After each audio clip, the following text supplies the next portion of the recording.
Our companies like Mastercard, JP Morgan, Amex, like very, very large companies, which is really exciting and very cool to like now be at that phase of a company where these really large organizations are very dependent on you. Shensi Ding, co-founder and CEO of Merge. You power logos like OpenAI, Perplexity, Netflix, Uber, Mistral, just to name a few. And you've raised $75 million from Accel and NEA in addition. What have you really learned as a founder through this process growing and a first-time founder? Sometimes we'll have this moment like, oh, like this is kind of embarrassing, like doing this, but like you have to do it. Like it's one of those things where you just have to get over your own ego in order to make the company successful. You went enterprise fairly early, and then now you're actually almost going the opposite way and shifting back to a PLG motion. And you've got about 20,000 self-serve orgs, over 400 enterprise customers. How do you think about the split? I remember thinking moving enterprise was really hard, but this is also very hard. What's next with AI? I think people are going to start experimenting, training their own models off of these open source models, but for very, very specific things, that will become like a part of the equation.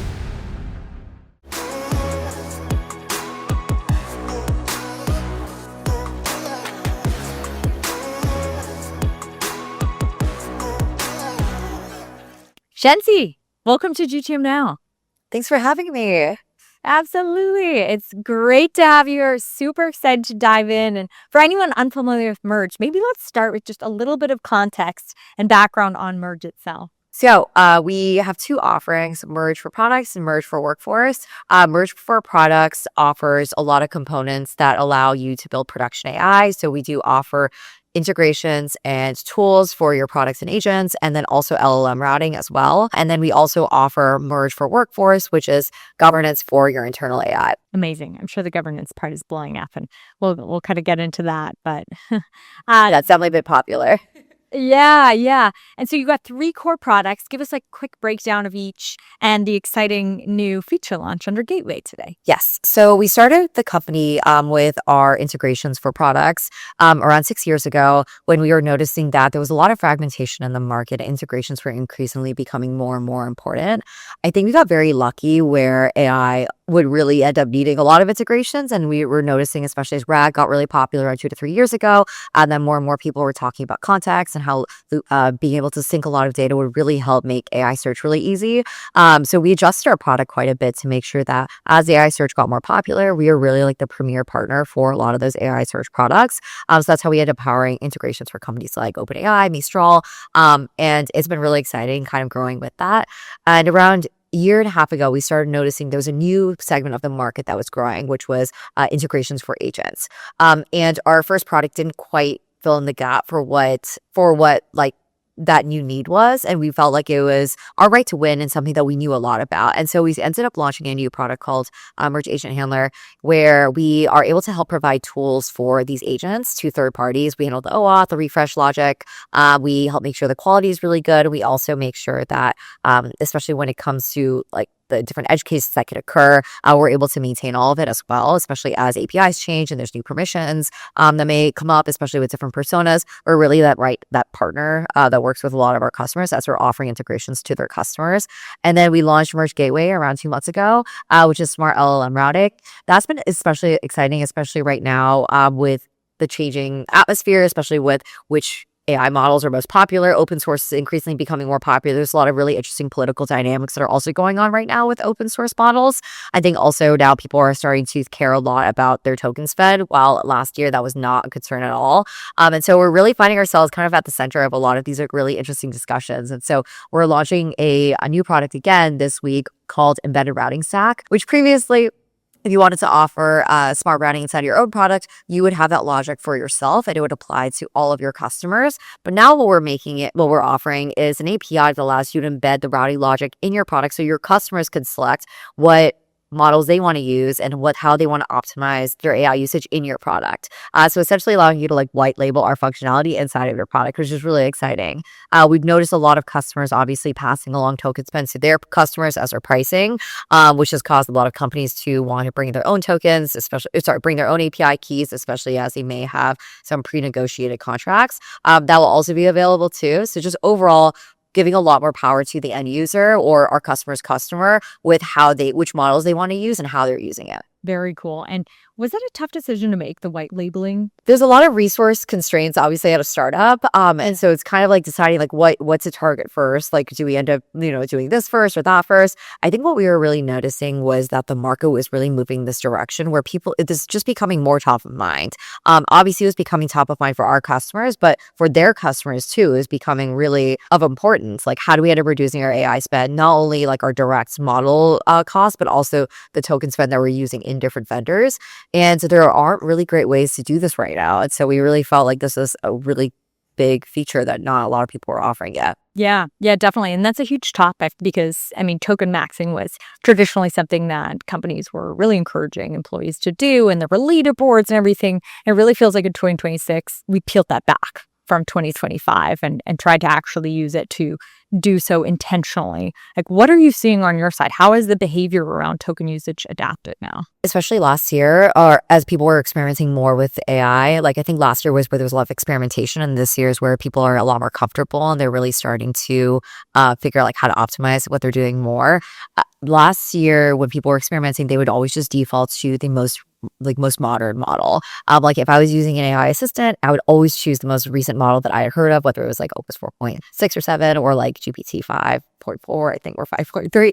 I would always just use the latest model that people were talking about and we're saying really good things about, just because I wanted to have the best experience possible. And it didn't really matter because the AI assistant was just eating the cost. And whenever I was using my own tokens, it didn't really matter because it was kind of getting subsidized. And just overall, there was so much benefit to just experimentation in general that everyone wanted to just use the most modern, newest thing. But I think especially now that we're seeing a lot of open source models really catching up, and each incremental version of like a new closed source model is not like that different from like the last version. People are really starting to think through like, wow, I'm spending a lot of money now. My entire team is trained. It's not like an issue where only X percentage of my team is trained in AI now, and I need to get it to as close to 100% as possible. Now you're kind of like at that 100%. Hopefully. And now I'm thinking through, okay, now we're at that capacity level. Everyone's spending a lot of money. Like, now what? Like, how do we end up making this like a really clear ROI for the business? And so people, I think, are very curious, especially as like open source models are getting a lot of attention. They're becoming more and more accessible. There's a lot of stigma against open source models, especially given like current political dynamics with China. But there's a lot of platforms that make it quite easy to just test your curiosity out and just see how could go. Definitely. Yeah. And while we're on the topic, open source is a huge one. You see it everywhere right now. We ourselves, have invested in open source companies that are doing phenomenally too with GTM Fund. And so you see the momentum behind open source. And actually, separate aside, but I find their go-to-market fascinating. So I want to do a separate breakdown of open source go-to-market. But when we talk about like the momentum that open source is having right now, for anyone unfamiliar, I guess explain why, and then the political tension just around where your data is housed and these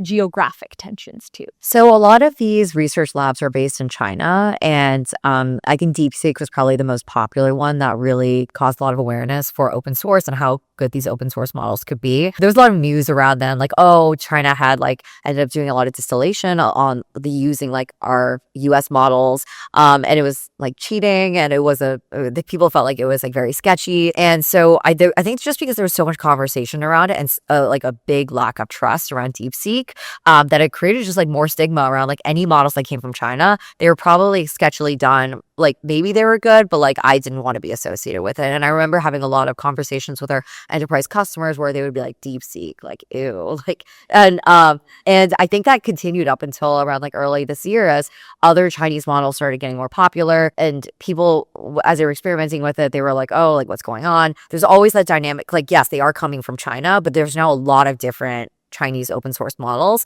And just because a model was created in China doesn't mean that it's hosted in the US. It also doesn't mean that any of the data is leaving the US or going to any regions that are outside of any regions where like you don't feel comfortable. You can always control that and like the type of hosts that you use, especially if you use like US hosts that are that are hosting those like open source models. So I think there's a lot of confusion and like a lack of understanding for how open source works, and people just assume if it is Chinese there's some kind of danger associated with it, but that's just not the case. But it is very interesting to see like a lot of the founders of like the CEO and leaders of like Anthropic and OpenAI, they're going to have a lot of thoughts about open source, especially because it does end up hurting a lot of the economics for what they can charge their customers. And so it'll be really interesting to see how it plays out.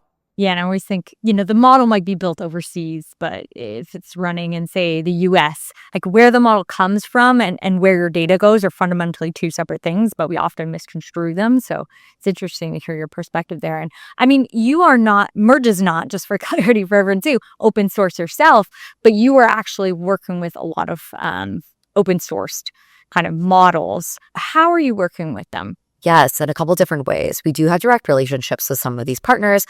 So for example, like we work with like the ByteDance team, Alibaba, Quen. So we have Alibaba, and then also Kimi as well. So we've had really great relationships with a lot of these different model providers, and we will pre-negotiate their data retention contracts with them as well. A lot of them do have servers in China, and so we do have the ability for our customers to make sure that if they want to block routing to China, they can do so as well. And then what ends up happening if you end up choosing a Chinese open source model, that it then routes to a US host potentially that is hosting the open source model with US servers. So we also work with Base 10, Amazon Bedrock, Fireworks, a lot of like US hosts that will end up like also offering like these models as like offerings. So there's a lot of different fallback options here too.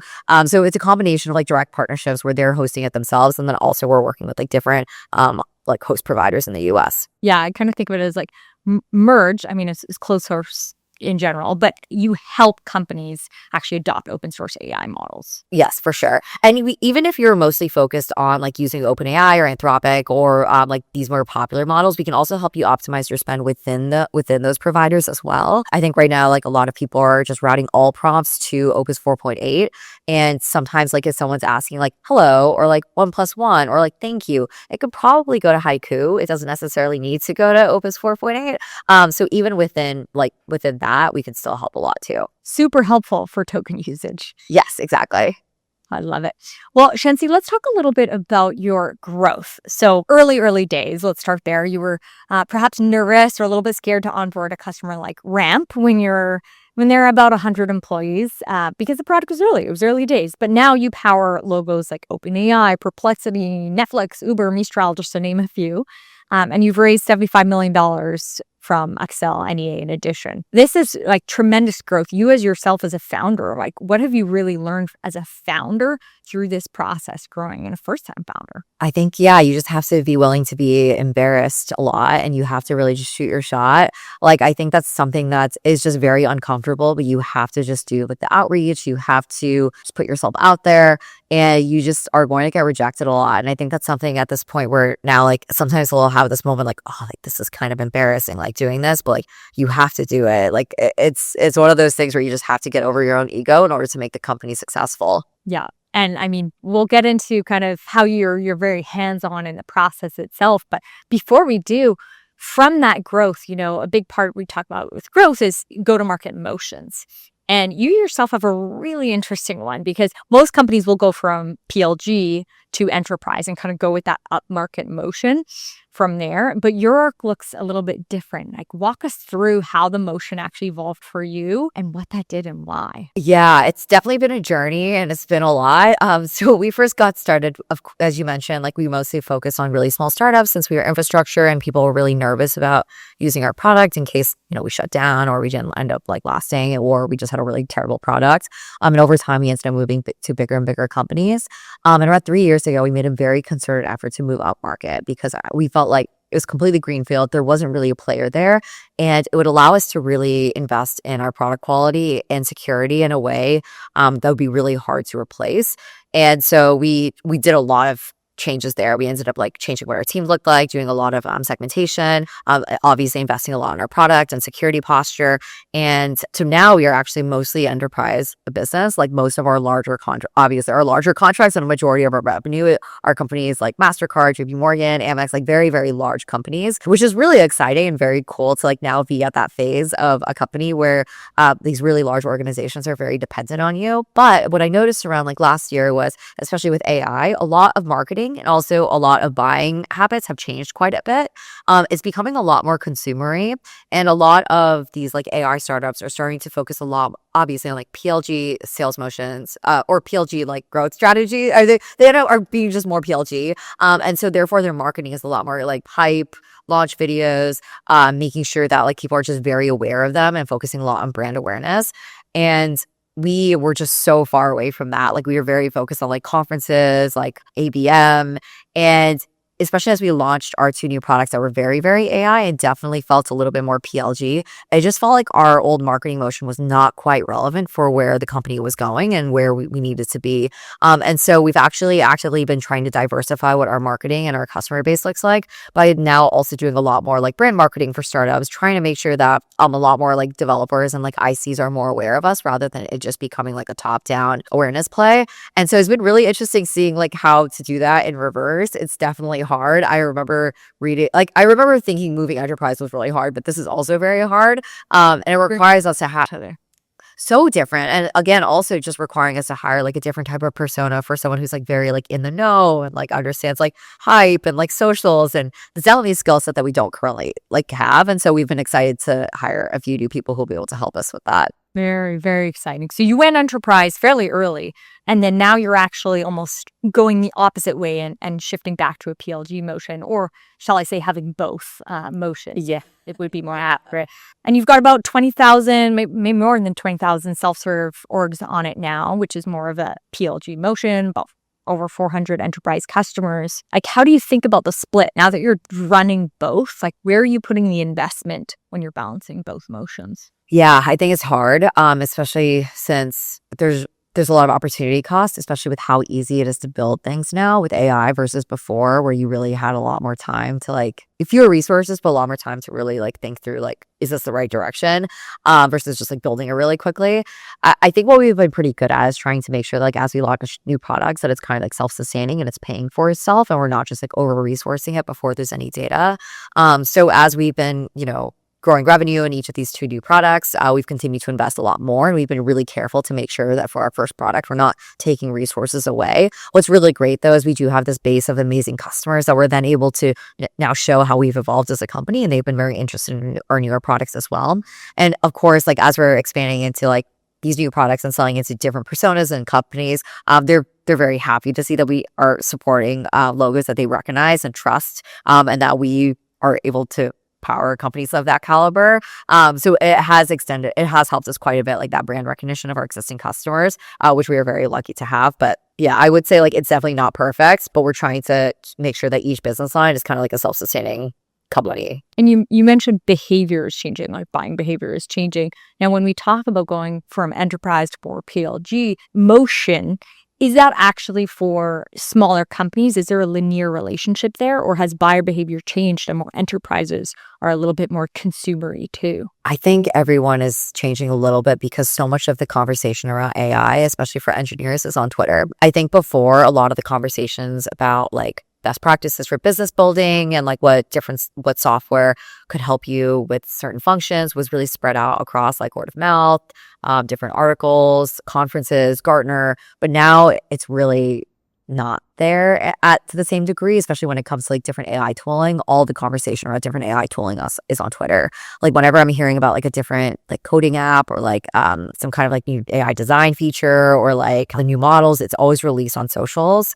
That's really primarily where it comes out. Obviously like Reddit too, but like, yeah, Twitter is really like a centerfold for AI discussions. And so because so much of it has moved there, you have to meet your buyer where they're at. Yeah, and I kind of feel like Anthropic is a big momentum pusher on that front too, just how they've been releasing so heavily through these videos on platforms like X. I'm sure other LLMs were too. I'm sure they were previously also, but just the momentum that these different model releases like 4.7 and 4.8 have created on social, like inevitably to stay up to date, you kind of have to be on Twitter now or X. 100%. Yeah, and they're really good at it. Like all the model providers. Yeah. Yeah. Well, let's talk a little bit deeper on your go-to-market motion and dig into, let's start with sales, because you've kept founder-led sales going for quite a long time.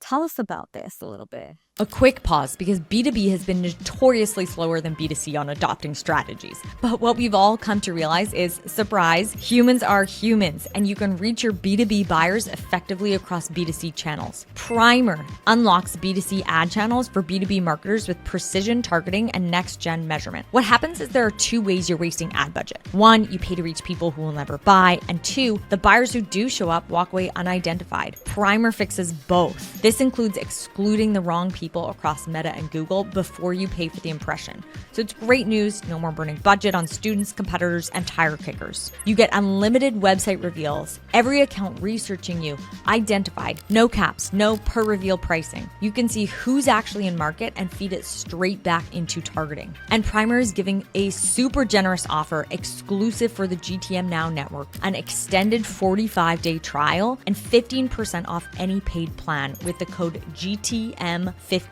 You can go and start your trial at sayprimer.com. That's SAYPRIMER.com. It'll also be in the show notes. You will then go into the product, start your trial. There's zero friction to get started. And when you apply that code is when you want to extend your trial and or get 15% off your paid plan. Just enter that code GTM15. Back to the episode. Yeah. So back in the day, I would send a lot of outbounds. I still send a lot of outbounds, but I would go through LinkedIn. I would like outreach people with messages. I would also use like Apollo, and I would send messages out through sequences. And whenever someone responded, I would send them my calendar link. I would take their first call, or my co-founder would take their first call based on whoever was available. And then we would demo the product, and then we would, run the sales process until someone purchased. We definitely weren't perfect at it. And like when we ended up hiring like a real sales leader, we learned a lot about like what a good process looked like. But even after that, like as we moved to enterprise, like things changed a lot. And our current CRO, he had a lot of process where like we started having a deck. And like, I didn't realize what a big difference a deck made, but it really shows like a level of respect to the customer, and like you prepared for them, that you have thought about them ahead of time, that I think the customer appreciates more than I really expected when we had first started the company. And yeah, now we have like it's kind of like the customer's like, okay, how do I buy you? Like, I want to understand like what is the best way to test you and like, feel like I trust you, and then spend money if it goes well. And so we have to come in being very opinionated versus when we first started, I was like, oh, just try it out. If you like it, like, let me know. So give us my money, which worked a few times, but like not the same way. And it really is up to the salesperson to really drive the deal through. And I've gotten a lot of respect for how hard sales is. Like, it's really an art. It's not easy. And so, yeah, our process has changed quite a bit. And then now again, it's changing again since we have now this like PLG product layer on top. So we're trying to understand like, how do we end up selling this to like our enterprise customers that are used to a more structured process, even though it is very PLG? What does this relationship look like? So a lot of those things we're trying to figure out too. Yeah, and it really does feel like buyer behavior has shifted now, where there's so much context, so much information, that people are really looking for guidance on like how to think about something, how to think about a solution, the context behind it, not just try it out. So crazy how things have changed. But you successfully scaled your sales org. It's one of the hardest things for companies to do. Like, the amount of pain, I don't know if you felt this personally, but the amount of pain that companies often feel hiring the first sales rep is just off the charts. Like, how did you know it was time to hire that person, and how did you get it right? I think we were dying, and so that's when we knew it was the right time. I just like don't think you should hire a salesperson unless you and your founder are so bad at sales. But then if you are bad at sales, and the company's probably not going to make it, because I think sales is like an inherent part of being a founder. Like, you have to do sales in sales, obviously, but sales and recruiting, sales and fundraising, sales on like your team so that they want to stay with you. And there's sales and everything. So if you outsource like your initial sales to a salesperson, like, you don't really understand, like, you're not really understanding the feedback that you're getting from the field and why it's not hitting in the beginning, because it won't hit. Like, it just won't resonate immediately unless you are very, very lucky. So yeah, I think you need to be at the point where you are like, wow, like I think we have product market fit. Like, I'm dying. I really need more help and someone to really professionalize us. And I think that's the right time. And you guys run a forward deployed engineer team, correct? Yes. Yeah. So, I mean, we recently published a piece actually about how companies are growing so quickly with direct sales. Because in the past, I think the perception was that PLG equals speed, and that is not wrong by any means. But the reality is, when done right, direct selling can have just as much speed, if not more, too. And forward deployed engineer is a key part of that. So, around that, it's the idea that like huge percentage, even as steep as 95% of enterprise AI pilots actually kind of are unsuccessful at the integration stage and wall, not the model. And that's kind of that fix that the forward deployed engineer shipping integration comes in at. You at Merge sell that layer and you run FDE teams yourself. Like, where's your perspective around forward deployed engineers and how they come into the picture for other companies that are also trying to grow quickly like Merge? It has made such a big difference for our enterprise customers. And I do think if we'd had a forward deployed engineering team when we were mostly focusing on startups, it just would not resonate. So you do have to get to the point where you are selling to enterprise companies where they can really use it, or you go straight to enterprise and then you can really utilize it. But yeah, I just think you're mostly selling to startups where they have really good engineers. Like, they're probably not going to use your resources. But for us, like, one thing that we were noticing was we had this product and it was like it fit like 99% of the use case that they needed, but there was that 1% edge case that was really custom to them, and we could adjust our product to fit them, but it would only fit them. It wasn't great for everyone to just have that, but having a forward deployed engineering team allowed us to like fill in that really small gap, and then it would allow us to increase the usage and satisfaction with our product really, really significantly. And so we did that with 2 customers, and we just ended up seeing usage grow like 5 to 10x immediately after we ended up having our forward deployed engineers like assist that account. And so we were able to see like, okay, so these 2 use cases were very successful. Let's repeat for all these other customers that are having that same gap, because now we've learned from that now we've learned like what to do here. And so it's really helped a lot in situations where like our customer keeps being like, oh, like we really want to do this resource, like we really want to do this, we just don't have resources, or it's like, oh, like this product isn't quite right because of blah, blah, blah. Like, a lot of those things are solvable, especially now with AI. It's like even easier now. And it allows you to remove like any tech debt from your product where it's like not, like a perfect fit for everyone. So yeah, it really is like such a game changer for those large enterprise customers. And I think you almost have to have them for that. But if you're mostly selling to startups, like it's not going to help you, and it won't save you either. Enterprise only. Yes, exactly. Yeah. And you can probably pattern match across too and take more of a proactive approach of going to customers with suggestions, which is incredibly valuable at the enterprise stage. Yeah, 100%. And like, I think also just like saying like, oh, we've done this before with someone else, like people immediately just trust the team a lot more. And they really would value that resource a lot more than if it's like your first time. And so, take that into account as you're doing sales. That is great advice. And now you got the product moving incredibly quickly at Merge. What did that do for your go-to-market? How did you keep up to speed on the go-to-market side of the house? Yeah, I will say it's like definitely still hard. I think historically what we really were lucky with, we had a lot of people who had been with the company for a long time. And so as we were adding new parts of the product, it wasn't too hard to just like add a little bit more. Obviously, that shifts a lot, especially as you add like new people. You have to keep like training with new things. So we've been adjusting what our onboarding and like training looks like every month or so to make sure that we're continuing to keep up with the times, and also like using AI as much as possible to make it so our team isn't like lost when they're like out doing like a meeting and they feel like they're not supported. But yeah, I mean, honestly, it is hard. Like, it's just a lot to remember. And so I think we're trying to figure out like what are the sound bites for people to really remember, and how do we loop in like SEs and specialists like when we need to go into the deep dive, because it is like we do have a lot of offerings and a lot of products. So it will get hard. Yeah. And I mean, a lot of launches, obviously, this week included. But when that happens, there's this shift that we've seen, at least, where product used to be more of the bottleneck. And then as velocity has sped up, thanks to AI, notably on the product side, now the bottleneck is actually your go-to-market. And companies are working on solutions for that and implementing really, really kind of smart, interesting, innovative solutions. I think you've done that incredibly well on the marketing side. How did you keep marketing up to speed with your product launches and other announcements? So one thing, I agree with you. Like, I noticed at some point, especially like earlier this year, there was a period where like our product was outputting significantly faster than our marketing. It's just because AI was not really ready for marketing yet. And I think that's why we're seeing so many like AI design companies and startups forming right now, is because everyone was really starting to feel this in the market. And so we started trying to figure out like, okay, how do we end up making like more marketing more of like an AI, but more of like an engineering function? Because it seems like it's probably moving in that direction. And if we want our marketing output to like keep up in pace, and we need to be able to like productize this a lot more.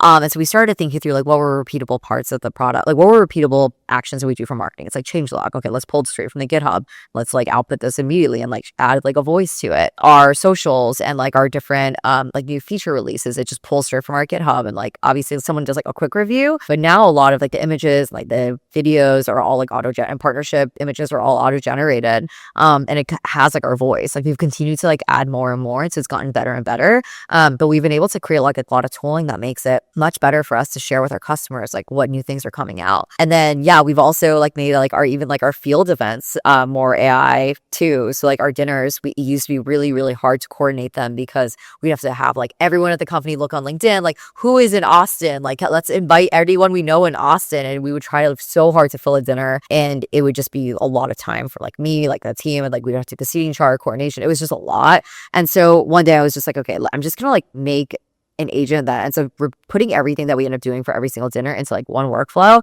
and we're just going to productize this. And so we went from having like 1 or 2 dinners a quarter to now having like 3 to 5 a month, because everything that we ended up doing for like outreach, which is like, who have we met, you know, in this city in the past like 3 to 5 years? Okay, let's like invite them. Do we have any closed or lost opportunities? Let's keep that open. Let's keep that into account for whether or not we reach out to them or not. Do we have any like similar customers to this company that we're trying to like outreach? Okay, then let's like account for that too. Or is the dinner full? Okay, then let's not invite any more people who should sit next to each other. Probably startups with startups and like bigger companies with bigger companies, partnerships with partnerships in the seating chart too. And so all of these things that we just kind of like knew intrinsically from like organizing these events, we just productize it. And so it's made our marketing like so much better. And so there's so much more though. Like marketing is obviously like a huge function, but we're continuing to try to figure out like what are areas that we can continue to like automate as much as possible. And it's helped us a lot. Yeah, that's fantastic, because I mean, anyone that's done field marketing or organized a dinner even in itself understands the pain that it can be. So that's fantastic. How did that change your org chart at all? Like as you've implemented all these changes to make marketing function more as an engineering team, has it changed the shape of your function and team? I think we've just mostly focused on making like the team really AI native. So investing a lot in like training. I think the biggest change in our org is just like how AI buying has changed things. So we've had to layer in like more brand designer, more content marketers, and like really focus more on like brands, a lot more than we ever did. And like how to look cool. I think that's like the weirdest part of like this big transition. Is it really is like an important part of like how people are buying things. Like you want to just buy things that you feel like are most like advanced, like everyone's talking about. You don't want to buy some like crusty thing. And so versus like 4 years ago, like you wanted to buy the most trustworthy, secure thing possible. And so yeah, we're really having to adjust based off of that more so than just like AI. Yeah. Why do you think that's happening? It's such an interesting phenomenon. I guess the IC is getting a lot more power for buying things versus like the leaders. Yeah, I think also there, to be totally frank, there haven't been enough security incidences for it to become really locked down. And so I think people are okay with more experimentation from like an IC level, where people are trying all these different tools and like learning things and like getting a lot of productivity, and then showing everyone, all their like coworkers, like how you can be more productive. But the problem with a lot of these like really small startups is they're founded by like pretty like young people who like might not have a security background. And so like a lot of there might be some security vulnerabilities that they may not be aware of. And so there are some security incidences that are pretty famous that occurred because like one IC or like one sales rep like purchased a vendor that had a security incident, and like it can have a really big impact, and where it makes it so like the entire company then has to get locked down. But yeah, I think more of those incidences are going to happen, and then the buying power will go back to being top down. And it obviously depends on like how big the company is. Like if it's a big company, it will always be top down, but like things are shifting quite a bit every day. Yeah, I mean, when the playing field's kind of level set and everybody's trying to learn, there's so many different solutions. It does make sense to kind of go almost bottoms up or a little bit more equal, because there's typically more ICs and like more people can also do that research. You're so limited in terms of like how many hours are in a day if it's top down. So that makes sense. It'll be interesting to see how that pattern evolves. I know an interesting thing when we talk about shifting all these functions to be more greatly agentic is obviously the maintenance of it. Can't get away from it.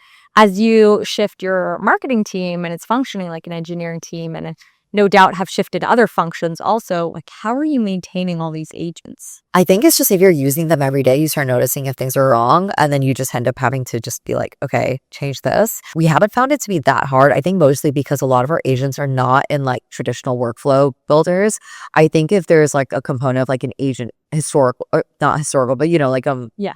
like an older agent builder, it becomes a lot harder to maintain it versus now a lot of agents are just like prompts. Like you can just give like a list of prompts and it just occurs on like a loop.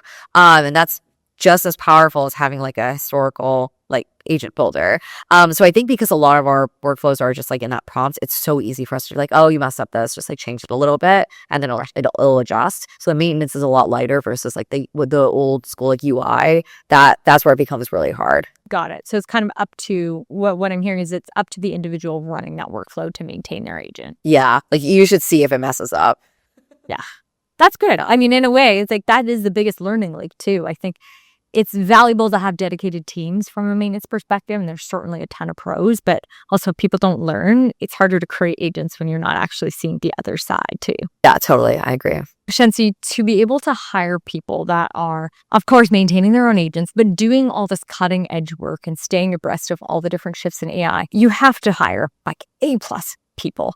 And there's a line from Christina Cordova, who came on the podcast. She's COO of Lamir now. Yeah, I heard you reference her. She talked about it on our podcast on GTMnow. And she's talked about mercenaries and missionaries. And I'll maybe quickly read a quote from her. A common mistake leaders make is hiring mercenaries and being surprised when they act like mercenaries. If you recruit by overpaying and selling on hype, you're just outbidding the competition for people who prioritize being outbid. When the tide turns, and it very often does, mercenaries don't suddenly become missionaries. They just find a new ship that's still rising. How has this impacted the way that you hire at Merge? I think it's harder than ever to avoid hiring mercenaries. I think there were a lot of missionaries that became mercenaries, especially in this current environment where there's just so much fundraising. People are just throwing money at everyone. And I think the way to avoid it is just by being really upfront about like how you are different and what they can expect.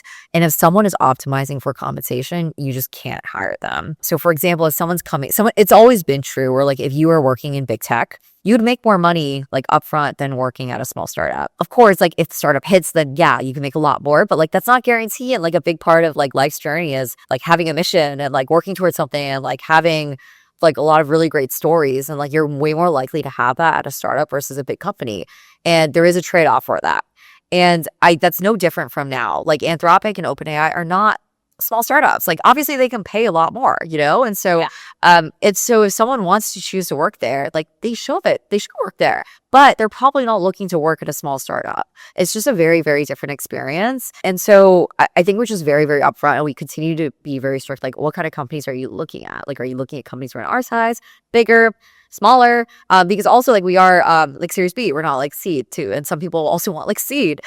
So really trying to understand like why does this person want this stage? Like what are they looking for? Can we give it to them? And if they're looking all over and then also really looking at big companies, it's very unlikely that they're going to come. And so we just have to be a lot more aggressive about filtering. Totally makes sense. And we see it in our hiring processes also, whether we're helping portfolio companies or hiring at the firm itself. But it's crazy how upfront and honest people are. Like I find just by asking them initially what they're looking for in their career next before you even get into the job stuff, it's like people will just tell you. And often that will help differentiate whether they are truly a missionary or not. 100%. I think a lot of these companies, they were okay with just having mercenaries because mercenaries will have really good resumes. Like mercenaries will have worked at the hottest companies. They will speak really great, and they are good. Like mercenaries are usually good at their jobs too, but like they are not going to stay somewhere where it's going to be really hard. As she mentioned, like if there is a speed bump, they're going to start looking for like the next easy place. And so I think one thing that I noticed is like usually if you raise a really big round, that's when a lot of people will come because they think it will become really easy, and it won't be always like that. Yeah, it will always be like that. And so that's something that I'm like very hyper aware of because you need to figure out like what the incentives of those people are. So it sounds like be super upfront, figure out their incentives, and that's like how to actually dispel whether they're a mercenary or missionary. Yeah, it almost like anti-sell, like be like, this place sucks. Like you have to work a lot. Like, it's gonna be like rocky sometimes. Like, are you sure you want to be here? And so I think really like that anti-sell sometimes will end up like sharing a lot of information about like, are they really into this? Or is it just like, I don't know, they just want like a job offer? Yeah. Yeah, and that might uncover some underestimated talent that ends up being the best possible talent you could hire. Yeah, and I think it's become even, it's kind of like, it's exactly that. Like it's become even more important now to find underestimated talent versus like before. And that's it's always been true. Like you could find underestimated talent, like you needed to find underestimated talent, but like now, like the obvious talent is very much gone. Like the very obvious talent like will be aggressively recruited by like these large AI labs because like they are looking for a lot of people, obviously. And so you need to find the people where like they would probably pass on them because they don't know these companies. These people are really young, might not have the experience that they need, or you give them like a much bigger role than they would be able to get at like a bigger company. So yeah, it's definitely like a more of a search, but like, if you do it right, you can find really great people. Definitely. Yeah, I think from talking to people like Christina or interviewing people like Christina or Christinian or Chris Lee, there's certain patterns emerge. And I love Chris Lee. He was the head of sales at Deal, 1 million to 1.5 billion. His example is, he was at a previous company and such a painful kind of pain point or such an acute pain point around hiring and the timeline that it took. I think it took something like 9 months instead of 2 months, that he was in love with the problem. And so he's like been so passionate about the problem. And obviously that bleeds into the sales process and to everything you do, but it also like holds you in this missionary state. You're not just kind of looking for the next ship to jump on. Totally. That's awesome. Yeah. Well, Shensi, I want to zoom out. We've been in the weeds of your go-to-market. Let's take a bit of a zoomed out market view because you sit in the middle of pretty much everyone's stack. And so you see roadmaps and partnership plans really before they're announced or if they're even ever announced. What are some of the biggest shifts that you're seeing across your customers right now? I think there was a lot of fear last year around the large AI labs taking over like the entire application layer. And a lot of these traditional SaaS companies were starting to lock down their partnerships because they were nervous about all their data getting pulled out and becoming like obsolete. I think it has become more clear that that's not really what's going to happen. And a lot of these companies are becoming more comfortable developing partnerships now and like opening back up and also developing their own AI products. I think overall, long term, everyone's going to compete with everyone. It's just the way it is. And now like AI has made it so the barrier to entry for a new like product or like new market is so low that everyone's going to compete everywhere. So you also need to figure out how to collaborate everywhere as well.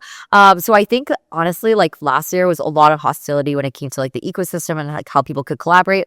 This year, a lot more people are realizing like, okay, we're going to have to work together because like no one's going anywhere. So how do we end up doing that in like a more productive way, which I think is good. Last year was looking a little bit scary for like where, integrations were going, but like obviously this year, not the case. Yeah, that's great. That totally makes sense. I mean, as part of that, you have the privilege of seeing numbers that kind of are behind the scenes. Some companies are raising at 100x, 1000x. No name to name names, but do you see that there's a reckoning coming, or how do you feel about kind of the valuation stages that we're at right now? Yeah, I think it does remind me. So we started the company 2020 and we had a lot of friends who had started companies around the same time. And in 2021, we knew like what some of their revenue was, and they were raising at like huge valuations, like 1 to 2 billion with like not a lot of revenue. And they never caught up to that valuation. And so I think just seeing now like a lot of these companies, and I know what their revenue is and like what they're raising at, like it's going to be tough. And I think it's again, like a lot of mercenaries will join those companies because they're like, oh my gosh, like I'm going to be rich. Like it's going to be so easy for me to make a lot of money, but there has to be an exit. And like right after a big fundraise, it's like probably the worst time to join. So yeah, it'll be interesting to see what ends up happening with a lot of that. Yeah, super interesting. And Shensi, you yourself, you're a busy founder, but you were directly involved in the actual build of Agent Handler at Gateway. And of course, you have a fantastic CTO. You guys actually have known each other since you're 18 years old. But like, why were you so hands-on in the process? What's part of that strategy? So the first reason why we were so hands-on was because we didn't have enough engineers. And so my co-founder and I needed to help out with that.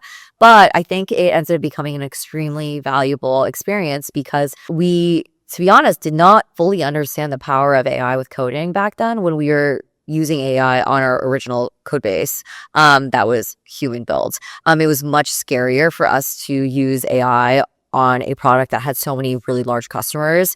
We didn't want to break anything. We were just really nervous. And so we could only see like the power of AI for like really small changes versus like a large structural way. And so when we were building 0 to 1, it really, really, really transformed how we felt about AI and like how we knew what was possible. And because Gil and my co-founder and I could understand that, we were able to really implement it top down.